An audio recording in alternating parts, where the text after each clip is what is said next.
अब देख रहे हो question based on the feedback amplifier. तो क्वेश्चन है हमारे पास, the circuit of figure is an example of the feedback of the following type. यहाँ पे एक हमें डायग्राम दी गई है फीडबैक एम्पलीफायर की और पूछा गया है कि ये फीडबैक एम्पलीफायर का कौन से टाइप की डायग्राम है। ऑप्शन हमें गिवन है यहाँ पे। ऑप्शन ए है current series feedback amplifier, option B है current shunt feedback amplifier, option C है voltage series feedback amplifier and option D है हमारे पास वोल्टेज शंट फीडबैक एम्पलीफायर। तो देखते हैं हम इसका सॉल्यूशन। तो इसका सॉल्यूशन फाइंड आउट करने के लिए हमें थोड़ा डायग्राम की सिंप्लीफाई करना पड़ेगा। जो गिवन डायग्राम है तो उसको सिंप्लीफाई करेंगे तो हमें पता चलेगा कि इसका टाइप कौन सा है फीडबैक एम्पलीफायर का।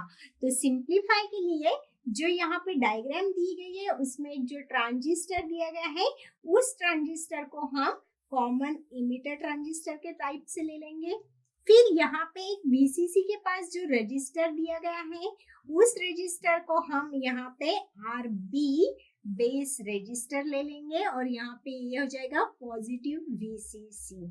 यहाँ से हमारे पास एक और रेजिस्टेंस है, यहाँ पे ये VCC के अक्रॉस में जो रेजिस्टेंस लगा है उसको हम लोड रेजिस्टेंस ले लेंगे और यहाँ पे उसके साथ जो बेस रेजिस्टेंस यहाँ पे मिलेगा वो हम यहाँ पे बेस टर्मिनल पे लगा देंगे और वो मिल जाएगा हमें यहाँ पे RB रजिस्टर।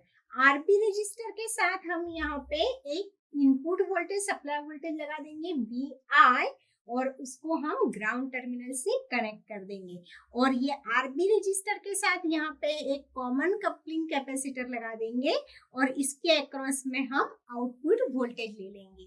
तो इस तरह जो गिवन डायग्राम है इसको हमने सिंप्लीफाई कर दिया प्लस उसको हमने नेमिंग कर दिया। VCC के अक्रॉस में कलेक्टर टर्मिनल के अक्रॉस में जो रजिस्टर मिल रहा है इसको हमने लोड रेजिस्टेंस दिया है। बेस टर्मिनल के अक्रॉस में जो रेजिस्टर मिला है उसको हमने बेस रेजिस्टर बोला है और यहाँ पे जो सप्लाई वोल्टेज मिल रही है उसको इनपुट वोल्टेज नाम दे दिया।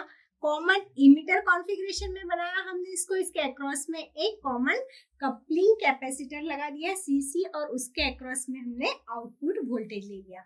तो इस तरह हमने नेमिंग कर दी और डायग्राम को सिंप्लीफाई कर दिया। अब हम देखते हैं कि यहाँ पे ये कौन से टाइप का फीडबैक एम्पलीफायर। तो इसके लिए हम देखते हैं कि अगर output voltage very greater than अगर इनपुट वोल्टेज हुआ तो जो करंट है इस यहाँ से जो करंट यहाँ पे फ्लो हो रहा है base terminal to collector terminal पे जो करंट फ्लो हो रहा है वो करंट हो जाएगा हमारा I is equal to VI minus VO divide by RB base resistance. और अगर यहाँ पे इनपुट वोल्टेज हम बोल रहे हैं कि आउटपुट वोल्टेज से बहुत कम है, ये इनपुट वोल्टेज जो है आउटपुट वोल्टेज से बहुत कम है तो VI को हम नियरली इक्वल टू 0 सपोज करेंगे यहाँ पे VI को। तो आउटपुट वोल्टेज हम यहाँ पे ले लेंगे तो करंट हमें मिल जाएगा minus VO divide by RB क्योंकि इनपुट वोल्टेज जो है very less than the output voltage. तो इनपुट वोल्टेज को हमने नियरली इक्वल टू 0 मान लिया और वो वैल्यू यहाँ पे पुट कर ली तो करंट हमें मिल रहा है यहाँ पे minus of VO divide by this RB। तो ये करंट हमें यहाँ पे मिल रहा है। अगर यहाँ पे 1 बाय RB को हम एक कांस्टेंट K मान ले, माइनस ऑफ 1 बाय RB को अगर हम कांस्टेंट K मान ले और ये इक्वेशन इस इक्वेशन में पुट करें तो करंट हमें यहाँ पे मिल जाएगा I is equal to K of VO, K into VO।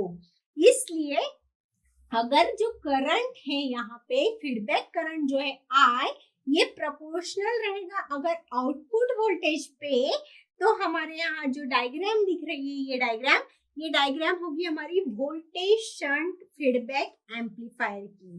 ये गिवन हमने यहाँ पे फाइंड आउट किया कि अगर आउटपुट वोल्टेज ये बहुत बड़ा है इनपुट वोल्टेज से तो बेस करंट से जो करंट फ्लो हो रहा है वो हमने यहाँ पे फाइंड आउट किया और ये जो फीडबैक करंट है ये हमें मिला आउटपुट वोल्टेज के प्रोपोर्शनल में, मतलब feedback current is proportional to the output voltage, इसलिए हम इसको बोलेंगे कि वोल्टेज शंट फीडबैक एम्पलीफायर है ये। तो वोल्टेज शंट फीडबैक एम्पलीफायर है, मतलब option D is the right answer, that is the voltage shunt feedback amplifier. तो ये जो डायग्राम दिख रही है ये डायग्राम है हमारे पास वोल्टेज शंट फीडबैक एम्पलीफायर।